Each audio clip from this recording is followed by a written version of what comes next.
अस्सलाम वालेकुम स्टूडेंट्स, आज स्टार्ट करेंगे unit number 2 structure of atoms. इसमें देखेंगे शॉर्ट क्वेश्चन और लॉन्ग क्वेश्चन कौन से हैं और उसका कितना आंसर आपने लिखना है। सबसे पहले है question, how are cathode rays produce, what are its major characteristics. Cathode rays and discovery of electron की हेडिंग आएगी और उसको बताने के बाद आपने एक्सपेरिमेंट करना है और साथ डायग्राम भी ड्रॉ करनी है। ये जितने भी आपके पास क्वेश्चन है उनकी आपने डायग्राम ज़रूर ड्रॉ करनी है। नेक्स्ट वन है करैक्टरिस्टिक ऑफ कैथोड रेज का आपका हेडिंग आएगी और इसमें आपने करैक्टरिस्टिक को बताना है। टोटल आपके पास कितनी है, यहाँ देखें 7 और ये है आपके पास कंक्लूजन 4। अब यहाँ पर कंक्लूजन आपकी बुक में हो सकता है कि वो डिटेल में एक सीक्वेंस में लिखे हो, तो आप उसको नंबरिंग के साथ लिखेंगे। तो ये आपके पास क्वेश्चन था, how are cathode rays produced, what are its major characteristics. तो यहाँ पर ये दोनों चीज़ें पूछी हैं तो आपने दोनों बतानी है। और अगर आपसे पूछा जाए how are cathode rays produce, तो आपने यहाँ से यहाँ तक एक्सपेरिमेंट करना है, साथ डायग्राम ड्रॉ करनी है। नेक्स्ट क्वेश्चन है, how was it prove that electrons are fundamental particles of an atom. तो उसमें आपने यहाँ से एक्सप्लेन करना है इसे। इन 1879 सर विलियम क्रूक्स से आपने लिखना है और ये आप बताएंगे fundamental particle of an atom तक। नेक्स्ट क्वेश्चन है, draw a labelled diagram to show the presence of proton in the discharge tube and explain how canal rays were produced. अब यहाँ पर आपने क्वेश्चन जो है वो केयरफुली देखना है कि क्वेश्चन क्या है। क्वेश्चन में बताया जाएगा कि आपने कितनी चीज़ें एक्सप्लेन करनी है। तो यहाँ पर आपसे जो पूछा गया है, आप सबसे पहले डिस्कवरी बताएंगे, एक्सपेरिमेंट बताएंगे, ऑब्जर्वेशन बताएंगे और साथ डायग्राम ड्रॉ करेंगे। ये आपके पास है डिस्कवरी यहाँ तक। एक्सपेरिमेंट में आपने एक्सपेरिमेंट ही यूज डिस्चार्ज ट्यूब से लेके आपने कैनाल रेज तक बताना है। Then the properties of positive rays और कैनाल रेज आपके सामने एक्सप्लेन की गई हैं 5। और ये प्रॉपर्टीज़ बताने के बाद आपने कंक्लूजन, किसी भी एक्सपेरिमेंट का आपने कंक्लूजन स्किप नहीं करना। कंक्लूजन आपने ज़रूर लिखना है। प्रॉपर्टीज़ अलग हैं और कंक्लूजन अलग है, क्योंकि एक्सपेरिमेंट है तो आपने उसका रिज़ल्ट ज़रूर बताना है साथ। How are neutron discovered, write its properties. अब यहाँ पर भी 2 क्वेश्चन है कि किस तरह से डिस्कवर किया गया और इसकी प्रॉपर्टीज़ क्या हैं। तो आपने रीज़न फॉर द डिस्कवरी बताना है, प्रिडिक्शन बतानी है और एक्सपेरिमेंट बताना है कि इस तरह से इसको डिस्कवर किया गया। ये इक्वेशन बहुत इंपॉर्टेंट है, इसको आपने हाईलाइट करना है और मार्कर के साथ आपने एक्सप्लेन करना है ताकि आप उन्हें पता चले कि इस तरह से डिस्कवरी हुई थी। प्रॉपर्टीज़ ऑफ न्यूट्रॉन जो हैं वो आपके पास जस्ट 3 हैं, तो आपने ये प्रॉपर्टीज़ बतानी है। तो ये आपके पास क्वेश्चन है। अब ये क्वेश्चन जो अभी मैंने आपको बताया, ये सारे लॉन्ग में भी आ चुके हैं और शॉर्ट में भी। किसी की प्रॉपर्टीज़ शॉर्ट में आ जाती हैं, किसी का कंक्लूजन पूछ लेते हैं। और यहाँ पर जैसे न्यूट्रॉन है तो न्यूट्रॉन की जस्ट आपको वो प्रॉपर्टीज़ पूछ सकते हैं कि what are the properties of neutron. तो आपने कोई सी 2 लिखनी है, क्योंकि 2 मार्क्स का आता है। और अगर आप 3 भी लिख देते हैं तो well and good. Next long question और शॉर्ट भी आएगा। शॉर्ट किस तरह से आएगा अभी बता देती हूँ। How did Rutherford discover that atom has a nucleus located at the centre of its atom. ये क्वेश्चन है। अब इसके आंसर में आपने लिखना क्या है, रदरफोर्ड एक्सपेरिमेंट लिखना है, यहाँ तक ऑब्जर्वेशन लिखनी है, nucleus is located in the centre of atom. तो ये आपने इसकी 3 आपके पास हैं, जो कंक्लूजन निकाला है ये 3 आपने लिखना है। अगर आपके पास बुक है तो आप मार्क करते जाएं, साथ साथ यहाँ से यहाँ तक आप लिखेंगे एज शोन इन फिगर तक, Rutherford perform gold foil experiment से। फिर ऑब्जर्वेशन की हेडिंग आएगी, ऑब्जर्वेशन आपने ये 2 लिखनी है। उसके बाद nucleus is located in the centre of atom और ये डायग्राम आपने मस्ट ड्रॉ करनी है। या आपको क्वेश्चन अब शॉर्ट कैसे आएगा, आपसे पूछा जा सकता है कि ऑब्जर्वेशन क्या है रदरफोर्ड की, या फिर आपसे पूछा जा सकता है कि यहाँ पर एक्सपेरिमेंट क्या है रदरफोर्ड का। तो ये 2 मार्क्स में आ जाता है। नेक्स्ट वन है, ये भी आपको लॉन्ग और शॉर्ट दोनों में आ चुका है। What result were drawn by Rutherford from its experiment of alpha particle scattering. Results of the experiments, postulate of Rutherford atomic model. 2015 में ये क्वेश्चन आ चुका है, तो आपने ये सारे याद करने हैं। अब ये आप साथ करेंगे तो अगर आपको 2 मार्क्स का आता है तो इनमें से कोई से 2 आपने बता देने हैं, कोई से 3 बता देने हैं। तो ये है आपके पास लॉन्ग एंड शॉर्ट दोनों के लिए। पोस्टुलेट आए तो भी आपने इनको लिखना है, रिजल्ट्स आए तो भी यही आपने लिखने हैं। नेक्स्ट वन है very important short question, right defects of Rutherford atomic model. Defects आपने बताने हैं, defects in Rutherford atomic model. 2 defects हैं आपके पास, तो ये डिफेक्ट्स आपने बताने हैं और एज इट इज़, इसमें कुछ भी आपने स्किप नहीं करना। नेक्स्ट क्वेश्चन है long question, very important long question. How did Bohr prove that an atom must exist? या फिर क्वेश्चन आएगा right postulate of Bohr atomic model. ये 2 क्वेश्चंस आएंगे और दोनों का आंसर सेम है। बोहर एटॉमिक थ्योरी लिखना है, ये आपने डायग्राम ड्रॉ करनी है, उसको एक्सप्लेन करने के बाद फिगर तक आपने पोस्टुलेट की हेडिंग देनी है। पोस्टुलेट की हेडिंग देने के बाद आपने 5 पोस्टुलेट इसके एक्सप्लेन करने हैं। तो ये आपके पास 5 पोस्टुलेट हैं। नेक्स्ट वन है right difference between Rutherford and Bohr atomic theory.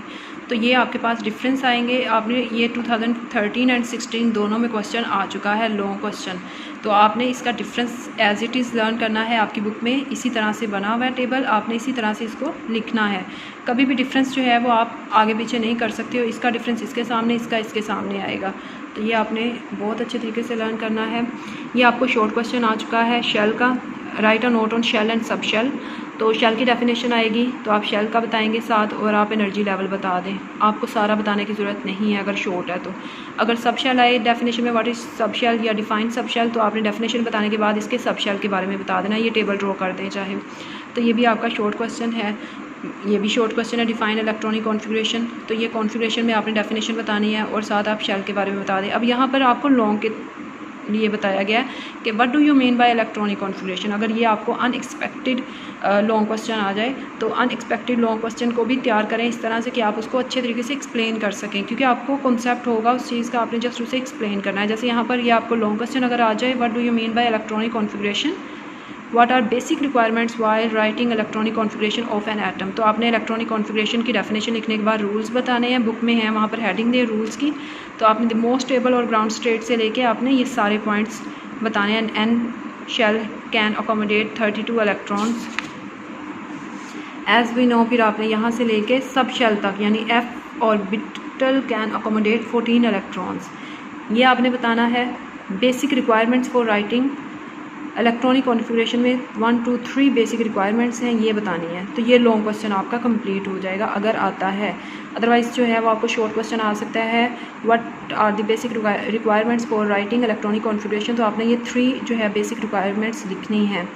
Draw electronic configuration of first 18। तो जस्ट ये आपकी प्रैक्टिस के लिए है, ये लॉन्ग शॉर्ट कुछ नहीं आएगा। इनमें से कोई सा भी एक एलिमेंट आ सकता है, तो आपको उसका एटॉमिक नंबर हो सकता है बता दें, लेकिन अगर आप लर्न कर लें तो वो ज़्यादा अच्छा है। क्योंकि अगर आपको मैग्नीशियम का आएगा तो मैग्नीशियम का आपको एटॉमिक नंबर नहीं बताया जाता, तो आपने वो लर्न करना है। मैग्नीशियम का 12 है। तो इलेक्ट्रॉनिक कॉन्फ़िगरेशन लिखने का मेथड मैं बहुत डिटेल से बता चुकी हूँ लेक्चर में।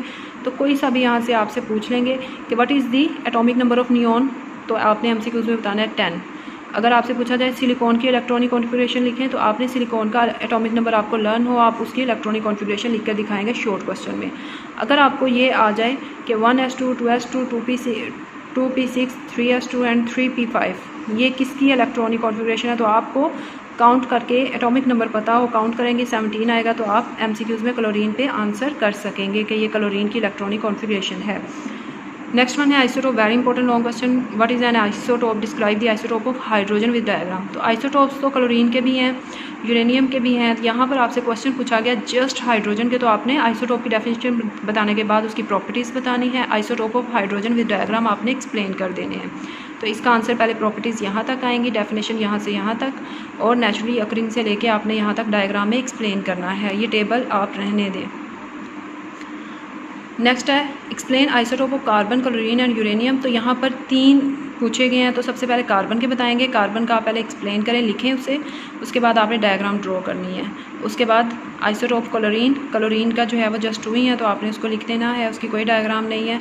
आइसोटोप ऑफ यूरेनियम में भी आपने जस्ट लिखना है और ये आपका क्वेश्चन कंप्लीट हो जाएगा। और अगर आपको ये कंबाइंड क्वेश्चन आता है कि व्हाट इज़ एन आइसोटोप या right a detail note on isotope, फिर आप इसको सारे को एक्सप्लेन करेंगे, क्योंकि उसमें उन्होंने मेंशन नहीं किया कि हाइड्रोजन के या कार्बन या क्लोरीन या यूरेनियम, तो फिर आप सारा बताएंगे, तो आपका ये लॉन्ग क्वेश्चन हो जाएगा। और अगर आपसे मेंशन कर देते हैं कि जस्ट हाइड्रोजन के बताएं, या जैसे यहाँ पर बताया कि कार्बन, क्लोरीन और यूरेनियम के बताएं, तो फिर आपने इतना इतना बताना है।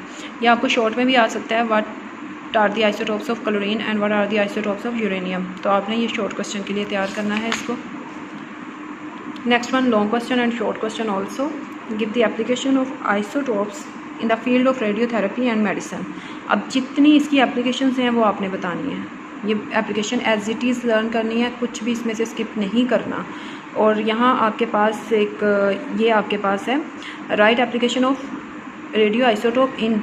अब ये आपके पास 1-2 पॉइंट है। आसार कदीमा का मैंने आपको बताया था आर्कियोलॉजिकल एंड जियोलॉजिकल यूजेस, ये आपको शॉर्ट में आ चुका है और इसका सेपरेट लॉन्ग भी आया। तो सेपरेट लॉन्ग में आपने यहाँ से यहाँ तक पॉइंट बताना है और यहाँ से यहाँ तक बताना है। नेक्स्ट वन है right application of radio active isotope in power generation. अगर इसका सेपरेट क्वेश्चन आए तो आपने यहाँ से यहाँ तक बताना है विद इक्वेशन। अब ये आपको सेपरेट भी क्वेश्चन आ सकते हैं और आपको एक डिटेल क्वेश्चन जो है वो भी आ सकता है, तो आपको पता हो कि इसका ये आंसर है और इसका ये आंसर है। तो इसको अच्छी तरह से लर्न करें। आपको मैं जो इसकी एक्सरसाइज के क्वेश्चंस हैं वो मैंने आपको दे दिए हैं, तो आप जो इसकी एग्जांपल्स हैं उसकी भी मैंने प्रैक्टिस करवाई है। क्योंकि अगर आपकी बुक के अंदर कोई भी इंपॉर्टेंट पॉइंट आ रहा है, कोई येलो बॉक्स ब्लू बॉक्स कुछ भी आ रहा है, उसको अच्छी तरह से अंडरलाइन करें, अच्छी तरह से पढ़ें, क्योंकि वहाँ से MCQ शॉर्ट क्वेश्चन आने के चांसेस होते हैं। और जो आपके एक्सरसाइज के क्वेश्चंस हैं वो मैंने आपको नोट्स दिए हैं, वहाँ से लर्न करें और MCQs सॉल्व करने की कोशिश करें। अगर किसी भी तरह का कोई प्रॉब्लम है शेयर करें तो मैं आपको उस पर भी वीडियोज़ जो है वो बना दूँगी, ताकि उसमें भी कोई कन्फ्यूजन ना रहे। Thank you so much for watching.